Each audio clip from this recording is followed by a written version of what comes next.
Te encuentras en una cresta que domina el valle más próspero del antiguo cercano oriente. Debajo de ti, el valle del Jordán se extiende hacia el sur, en un amplio corredor verde que, desde esta altura, parece como si alguien hubiera trazado una línea de vida a través de un paisaje de piedra y polvo. El Mar Muerto aún no existe.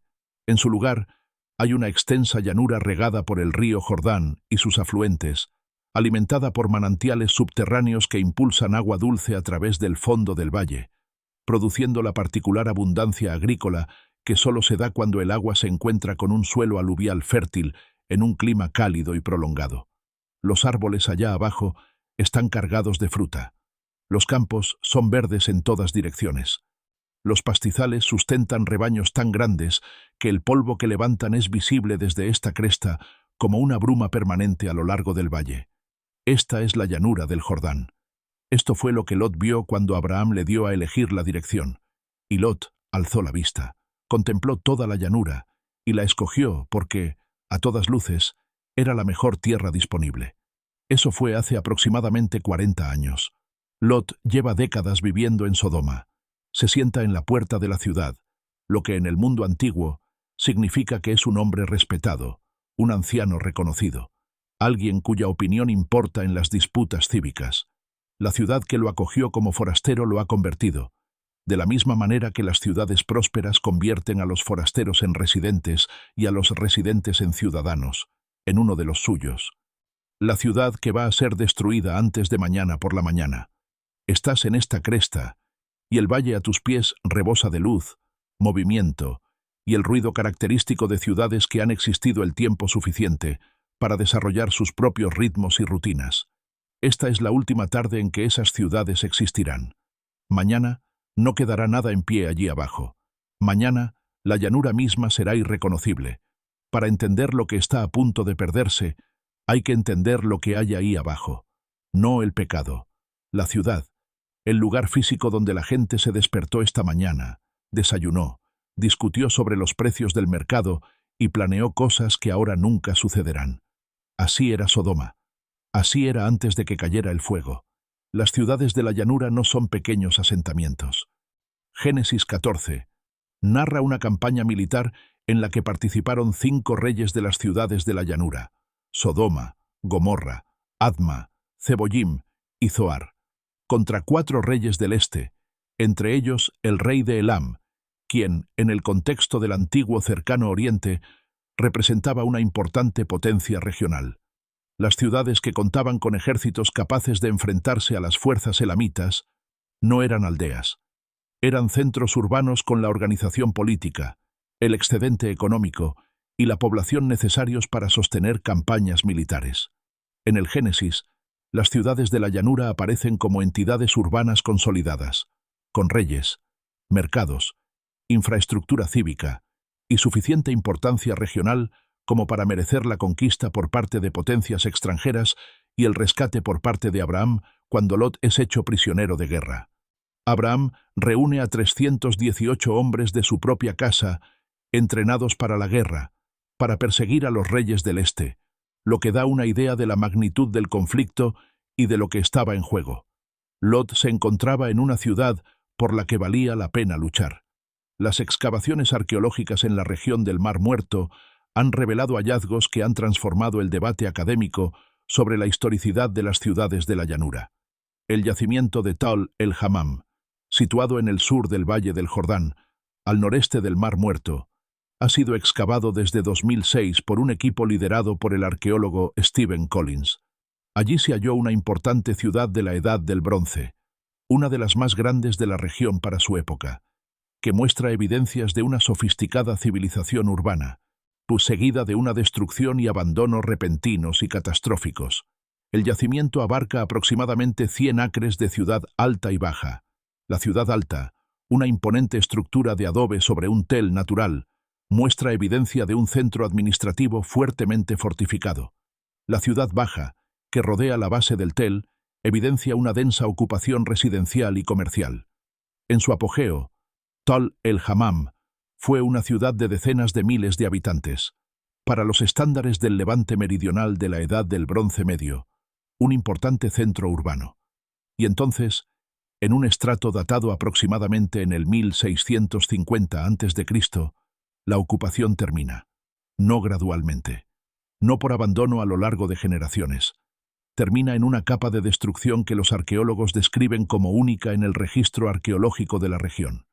La capa de destrucción contiene fragmentos de cerámica con una cara fundida en vidrio, muros de adobe con superficies vitrificadas, transformadas en vidrio por temperaturas que el adobe no alcanza en ningún escenario de destrucción normal, cristales de circón dentro de la capa de destrucción que solo pudieron haberse formado a temperaturas superiores a los 4000 grados Fahrenheit, material similar a la trinitita, el mismo tipo de vidrio de sílice fundida que se forma en los sitios de pruebas nucleares, restos óseos humanos que muestran evidencia de exposición a calor extremo, y una capa de ceniza y carbono que se extiende por el sitio con la especificidad de un evento que llegó desde arriba en lugar de propagarse desde un foco de incendio a nivel del suelo.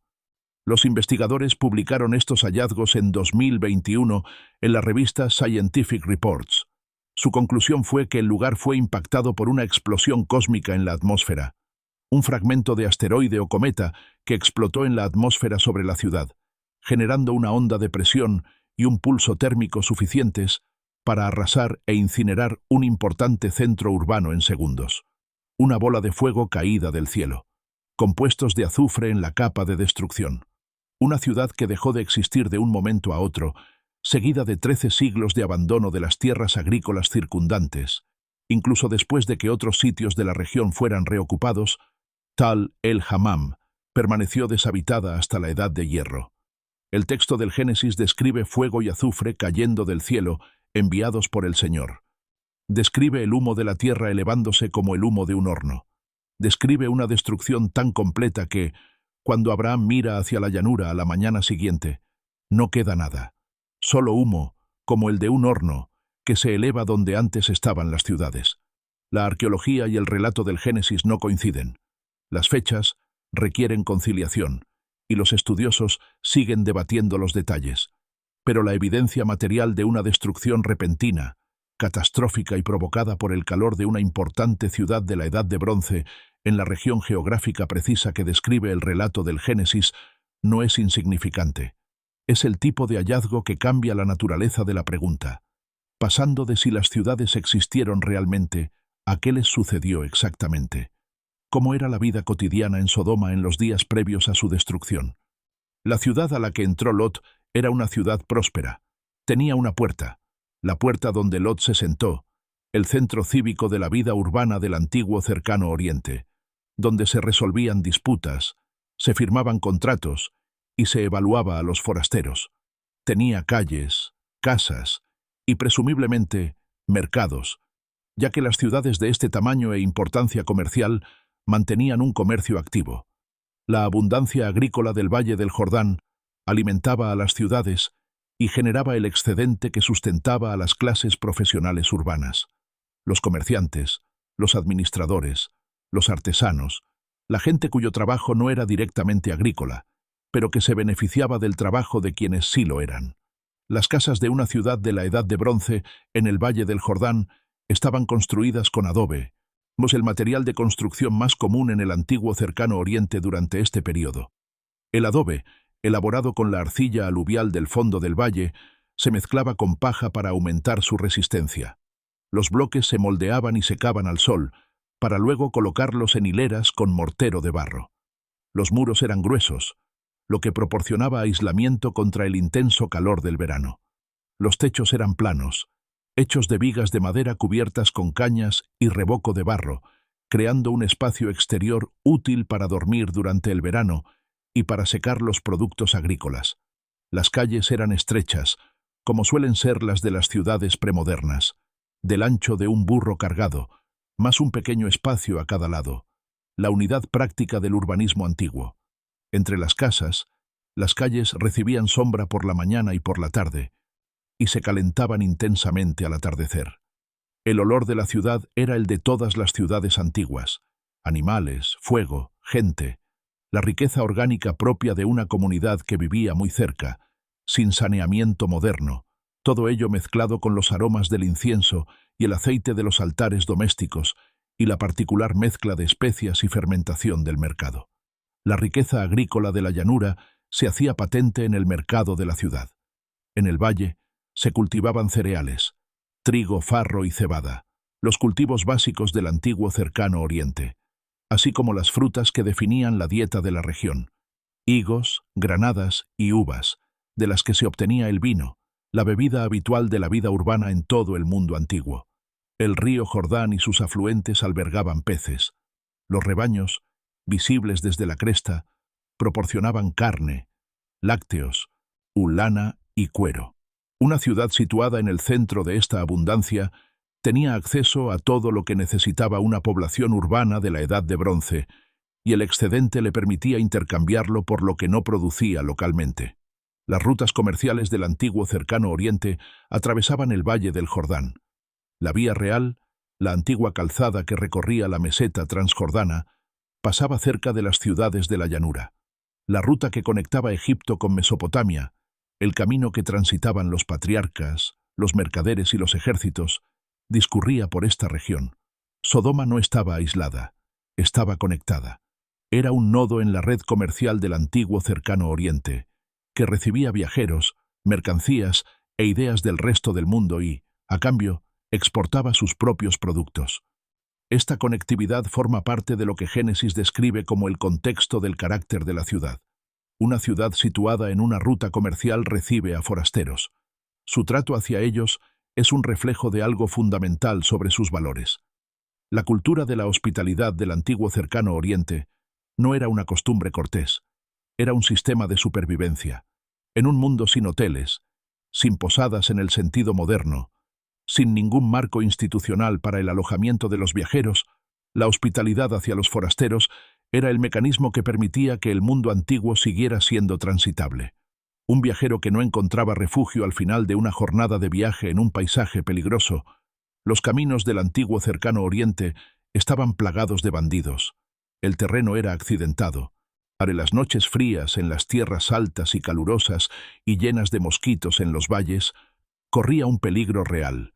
La obligación de recibir a los forasteros, alimentarlos y darles cobijo para pasar la noche no era opcional en el marco moral del antiguo cercano oriente. Era el contrato social fundamental de un mundo sin infraestructura. Por eso, el pecado de Sodoma, tal como lo describe la Biblia, se centra específicamente en lo que la ciudad hizo con los forasteros. Dos visitantes llegan a la puerta. El texto de Génesis 19 los identifica como ángeles. Pero Lot no lo sabe cuando los conoce. Solo sabe que son forasteros que llegan a la puerta de la ciudad al anochecer. Y Lot, sentado en la puerta, les ofrece hospitalidad de inmediato. Vengan a mi casa, lávense los pies, quédense a pasar la noche. Insiste cuando ellos inicialmente se niegan. Un Lot cumple con lo que exigía el código moral del antiguo cercano oriente. Es el último vestigio de un marco moral en una ciudad que lo ha abandonado. Lo que sucede a continuación es la condena de la ciudad que el Génesis registra como motivo de su destrucción. Todos los hombres de la ciudad, el texto dice todos, jóvenes y viejos de todas partes, rodean la casa de Lot y le exigen que les entregue a sus huéspedes para poder abusar de ellos. Esta violación específica no es incidental a la narración, es la esencia misma de la misma. Una ciudad que responde a la llegada de forasteros no con hospitalidad, sino con violencia colectiva y depredadora, es una ciudad que ha invertido el orden moral fundamental de la comunidad humana. El profeta Ezequiel, escribiendo siglos después de la destrucción de Sodoma, ofrece el resumen más explícito de cuál fue realmente el pecado de Sodoma. Escribe: «Esta fue la culpa de tu hermana Sodoma. Ella y sus hijas tenían orgullo, abundancia de comida y una vida de prosperidad y comodidad, pero no ayudaron a los pobres y necesitados. Fueron arrogantes y cometieron actos abominables ante mí». La lista comienza con el orgullo y la abundancia, y la falta de cuidado hacia los vulnerables. La prosperidad del valle no había generado generosidad, sino arrogancia. La ciudad que lo tenía todo no dio nada a los que tenían menos. La violencia física de Génesis 19 es el punto final de una trayectoria moral que Ezequiel remonta al principio. Una ciudad que comenzó con abundancia y optó por usar esa abundancia solo para sí misma, que desarrolló una cultura de explotación en lugar de hospitalidad, que llegó, o para la noche de Génesis 19, a un punto en el que el impulso colectivo de toda la población masculina era la violación depredadora de los huéspedes.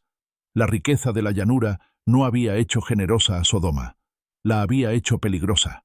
La posición de Lot en la ciudad era compleja en aspectos que el texto registra sin explicarlos completamente. Se sentó en la puerta. Era un anciano, una figura reconocida en la vida cívica de la ciudad, pero también era, como aclara Génesis 19, un forastero con una moral distinta a la de la ciudad. Cuando la multitud exigió que se presentaran sus huéspedes, Lot salió a su encuentro, los llamó hermanos y les rogó que no cometieran tal maldad. La respuesta de la multitud fue inmediata y desdeñosa. Este hombre vino a residir aquí y se ha erigido en juez. ¿Quién lo ha puesto por juez sobre nosotros? Lot vivía en una ciudad cuyos valores no compartía y cuyo comportamiento, al parecer, no podía influir, ocupando una posición cívica que, en última instancia, era meramente decorativa. Lo suficientemente respetado como para sentarse en la puerta de la ciudad, pero no lo suficiente como para que se le escuchara cuando importaba. Había prosperado en Sodoma. Sus hijas estaban prometidas a hombres de la ciudad. Su familia estaba bien establecida. Décadas antes, cuando eligió la llanura, había calculado que la tierra valía la pena la compañía, y había seguido haciendo ese cálculo año tras año. Cuando Lot les anuncia de noche que la ciudad está a punto de ser destruida y que deben marcharse inmediatamente, sus yernos piensan que está bromeando. El texto dice que les pareció que estaba bromeando. Son hombres que crecieron en Sodoma. La idea de que la ciudad que conocen, la próspera, consolidada y próspera ciudad de la llanura del Jordán, pueda ser destruida de la noche a la mañana por un juicio divino, no entra dentro de su concepción del mundo. No tienen un marco de referencia para lo que Lot intenta decirles. Se ríen, se quedan, mueren con la ciudad. La esposa de Lot también se queda, en un sentido diferente. Se marcha con Lot, escapa de la ciudad antes de que el fuego la consuma, le dicen que no mire atrás. Pero mira atrás. El texto narra que se convirtió en una columna de sal. La interpretación de este detalle ha variado desde lo literal. Existen columnas de sal en la región del Mar Muerto, y la geología de la zona incluye enormes depósitos de sal, hasta lo simbólico. La imagen de una mujer cuyo apego a la ciudad que dejó atrás era más fuerte que su compromiso con la vida que le esperaba. Miró atrás. Se quedó anclada en el momento de la destrucción de la ciudad en lugar de avanzar hacia la vida que la huida debía depararle. Jesús la menciona en Lucas 17 con una sola frase. Acuérdense de la mujer de Lot. Lo dice en el contexto del fin de los tiempos, de un momento en que todo lo conocido llegará a su fin, y la tentación será volver hacia lo que se destruye en lugar de avanzar. La advertencia no se centra principalmente en la mujer de Lot, sino en el apego humano universal al mundo que se destruye, en la negativa a soltarlo incluso cuando soltarlo es la única salida. Abraham observa desde la cresta. A Génesis 18 narra la conversación entre Abraham y Dios que precedió a la destrucción. Un intercambio extraordinario en el que Abraham intercede por la ciudad, preguntando si Dios perdonará a Sodoma si se encuentran allí 50 justos, luego 45, luego 40, luego 30, luego 20, luego 10. Dios accede en cada ocasión. Si se encuentran 10 justos en Sodoma, la ciudad no será destruida. 10 es el número mínimo para un quórum de oración judío, el minyan, la comunidad más pequeña suficiente para constituir una congregación. Si 10 personas en Sodoma vivieran en armonía con Dios y con sus vecinos, la ciudad se salvaría. Abraham no pregunta como un negociador que busca una escapatoria, sino como un hombre que cree sinceramente que la justicia exige proporción, que los justos no deben morir con los malvados, o que debe haber consecuencias para aquellos que han intentado vivir bien en un lugar malo. No son 10. Hay una sola familia, y solo una parte de esa familia sobrevive. Abraham se levantó temprano a la mañana siguiente y fue al lugar donde había estado ante el Señor. Miró hacia abajo, hacia Sodoma, Gomorra y toda la llanura, y vio que el humo subía como el humo de un horno. Se para en aquella cresta y mira el humo. Todo lo que había pactado en la negociación de la noche anterior, los 50, los 40, los 30, los 20, los 10, ahora es humo. Las ciudades han desaparecido. La llanura que Lot había contemplado y elegido por su abundancia es ahora humo y ruina. Dios se acordó de Abraham en esto, dice el texto. Envió a Lot lejos de la destrucción. El rescate de esa familia fue la respuesta a la intercesión de Abraham. Lo máximo que la condición moral de la ciudad permitió que lograra dicha intercesión. No la ciudad, sino la familia. Abraham se encuentra en la cima de la cresta, observando el humo, y el texto no registra lo que dice o piensa en ese instante. El silencio constituye su propio testimonio. Lo que la arqueología de la región del Mar Muerto revela sobre el período posterior a la destrucción es tan impactante como lo que revela sobre la destrucción misma. El Mar Muerto, la masa de agua más salada de la Tierra, situada en el punto más bajo de la superficie terrestre, a unos 420 metros bajo el nivel del mar, ocupa el extremo sur del Valle del Jordán. La región circundante alberga algunas de las formaciones geológicas más espectaculares del planeta, como las montañas de sal del monte Sodoma en su costa occidental, donde pilares de sal se erosionan, se forman y se reforman continuamente, adoptando formas que la población local ha bautizado a lo largo de siglos de observación. El agua está saturada de minerales que preservan la materia orgánica, convirtiendo a la región del Mar Muerto en una de las zonas de conservación arqueológica más importantes del mundo. Allí, los rollos del Mar Muerto sobrevivieron 2000 años en vasijas de arcilla en cuevas del desierto. La cuenca sur del Mar Muerto es extremadamente poco profunda, apenas unos pocos metros en la mayoría de los lugares, y la evidencia geológica sugiere que fue tierra firme en épocas históricas. La llanura descrita en el Génesis, el valle bien regado que Lot escogió, ahora está bajo el agua o cubierta de salinas. Las ciudades que el Génesis sitúa en esta región están sepultadas bajo los sedimentos y el agua de una transformación geológica que podría estar relacionada con los eventos catastróficos narrados en el relato de la destrucción. La sal de la región del Mar Muerto era conocida en la antigüedad como conservante y recurso. El betún, alquitrán natural, asfalto, que aflora alrededor del Mar Muerto, se extraía y comercializaba en todo el antiguo cercano Oriente. Génesis 14 menciona los pozos de betún del valle de Sidim, el mismo valle donde los reyes de Sodoma y Gomorra y sus aliados fueron derrotados por los reyes del este. Los detalles geológicos específicos de los pozos de betún en el valle coinciden con la geología conocida de la región del Mar Muerto, donde geólogos y arqueólogos han documentado depósitos de asfalto natural. La geología de la región también es sísmicamente activa. El Valle del Jordán se asienta sobre la falla transformante del Mar Muerto, un importante sistema de fallas geológicas que se extiende desde el Mar Rojo hasta Turquía, a lo largo del cual las placas tectónicas africana y arábiga se encuentran en constante movimiento relativo. Los terremotos en la región están documentados históricamente y son geológicamente consistentes con eventos catastróficos a nivel del suelo. La combinación de actividad sísmica, depósitos de gas natural, betún y el supuesto evento de explosión cósmica en el aire, en Tol el-Hammam, sugiere una convergencia de mecanismos que podrían producir exactamente el tipo de destrucción catastrófica de múltiples fuentes que describe el relato del Génesis.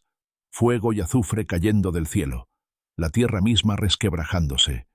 El valle que había sido la tierra agrícola más productiva de la región se convirtió, en cuestión de horas, en las desoladas salinas y aguas saturadas de minerales que lo han caracterizado desde entonces. Los profetas de Israel volvieron a Sodoma y Gomorra como punto de referencia para el juicio catastrófico durante siglos después de los acontecimientos. Isaías menciona a Sodoma y Gomorra en su primer capítulo. Si el Señor de los ejércitos no nos hubiera dejado algunos supervivientes, habríamos terminado como Sodoma y nos habríamos convertido en Gomorra. Utiliza estas ciudades como imagen de la destrucción total, de cómo queda una nación cuando el juicio cae sin dejar rastro. Jeremías usa la misma imagen. Amós, Sofonías. En cada caso, las ciudades de la llanura funcionan como el punto de referencia histórico de lo que significa el juicio divino completo. Un acontecimiento tan total, tan repentino, tan exhaustivo, que todo lo que le sigue se define en función de él. Jesús los utiliza de la misma manera. En Mateo 10, Al enviar a sus discípulos a las ciudades de Israel, dice que la ciudad que no los reciba sufrirá un juicio peor que el de Sodoma y Gomorra. La comparación parte del supuesto de que el juicio de Sodoma y Gomorra es el peor escenario posible como punto de referencia. Vuelve a usar Sodoma en Lucas 17 en el discurso sobre el fin de los tiempos, comparando la repentina normalidad previa al juicio, comer y beber, comprar y vender, plantar y construir, con la mañana antes de que descendiera el fuego, cuando todo era ordinario, y luego nada lo fue. Los habitantes de Sodoma no sabían qué día era. Ese es el punto implícito de la comparación. Despertaron en la última mañana de la existencia de su ciudad, comieron, bebieron y siguieron con sus quehaceres, con la confianza propia de quienes viven en una ciudad próspera, consolidada y en pleno funcionamiento, que siempre ha estado ahí y siempre estará. Los campos de cultivo estaban verdes, las rutas comerciales estaban activas, la puerta estaba abierta, los ancianos estaban sentados en ella y la ciudad hacía lo que hacen las ciudades que llevan el tiempo suficiente como para confundir la continuidad con la permanencia. La permanencia duró hasta que el fuego se extinguió. Lot llega a Zoar al amanecer, cuando el sol sale sobre la llanura. Había pedido Zoar, la más pequeña de las 5 ciudades, ni lo suficientemente cerca como para llegar antes de que comenzara la destrucción, y se le concedió. Corre, no mira atrás. Entra en Zoar con el amanecer a sus espaldas y el fuego que comienza tras el alba, y está vivo. El texto dice: entonces el Señor hizo llover azufre y fuego del Señor desde el cielo sobre Sodoma y Gomorra, y destruyó aquellas ciudades, y todo el valle, y todos los habitantes de las ciudades, y todo lo que crecía en la tierra, todos los habitantes, todo el valle, todo lo que crecía en la tierra. La abundancia agrícola que había convertido la llanura del Jordán en la tierra más codiciada de la región, los árboles frutales, los campos de cereales, los pastos, los manantiales subterráneos que lo regaban todo, desapareció. La geología de la región sugiere que lo que siguió a la destrucción fue una alteración permanente del paisaje. Los manantiales que habían hecho fértil el valle quedaron interrumpidos o destruidos, el suelo agrícola sepultado bajo ceniza y escombros, la llanura que había sido verde se convirtió en el páramo mineral que rodea el mar muerto hoy. Lo que Lot eligió al escoger la llanura fue la tierra más hermosa y fértil que jamás haya visto. Lo que obtuvo durante 40 años en Sodoma fue prosperidad adquirida en un entorno moral que no podía cambiar. De lo que escapó fue de su vida, de sus 2 hijas, y de un dolor demasiado complejo para describirlo. Su esposa detrás de él como una columna de sal, sus yernos tras ella entre el humo, la ciudad en la que había vivido 40 años reducida al sonido del fuego. No se queda en Zoar. Sube a las montañas y vive en una cueva. El hombre que se sentaba en la puerta de una gran ciudad, el anciano, la figura respetada de la sociedad, pone fin a la historia de Sodoma viviendo en una cueva en las colinas sobre la llanura destruida. La cueva no es un fracaso. La cueva es lo que significa sobrevivir cuando el mundo en el que construiste tu vida ya no existe. Regresa a la cresta. El valle sigue vivo. El humo aún no ha comenzado. Las ciudades permanecen allí abajo, bajo la luz del atardecer, haciendo lo suyo, ajenas a todo. Los mercados cierran. Se preparan las cenas. La puerta de Sodoma bulle con el último tráfico del día. 2 forasteros acaban de llegar y Lot los ha visto, y se levanta de su asiento para ofrecerles la hospitalidad de su casa. El mundo que está a punto de acabar no sabe que está a punto de acabar.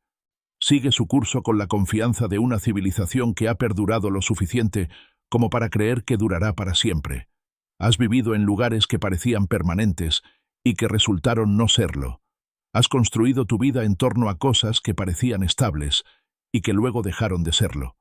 Has sido como Lot, prosperando cerca de cosas que sabías que estaban mal, calculando que la tierra valía la pena la compañía. Y luego, una mañana, frente a una puerta que ya no se puede abrir, preguntándote qué deberías haber hecho de otra manera. La respuesta que ofrece la historia de Lot no es sencilla. Salió, sobrevivió, lo perdió casi todo en el proceso de supervivencia y se sentó en una cueva sobre las cenizas e intentó comprender qué había sido de su vida. Pero logró escapar. Cuando la voz le ordenó marcharse, se marchó. Cuando las manos lo tomaron del brazo y lo empujaron hacia la puerta, se movió. Cuando amaneció a sus espaldas, no se volvió para ver lo que dejaba atrás. La mayor parte de él, al menos. Abraham se paró en la cresta a la mañana siguiente y contempló el humo. Había negociado por la ciudad y la ciudad había desaparecido. Lo único que había logrado era la supervivencia de una familia, no de las 50 por las que había empezado a negociar. Una sola familia, incluso con pérdidas en esa. Miró el humo y el texto no recoge lo que dijo. A veces no hay nada que decir. A veces te paras en una cresta sobre un valle lleno de humo y te quedas en silencio y dejas que sea lo que es. Y luego te das la vuelta, regresas a tu tienda de campaña y sigues adelante.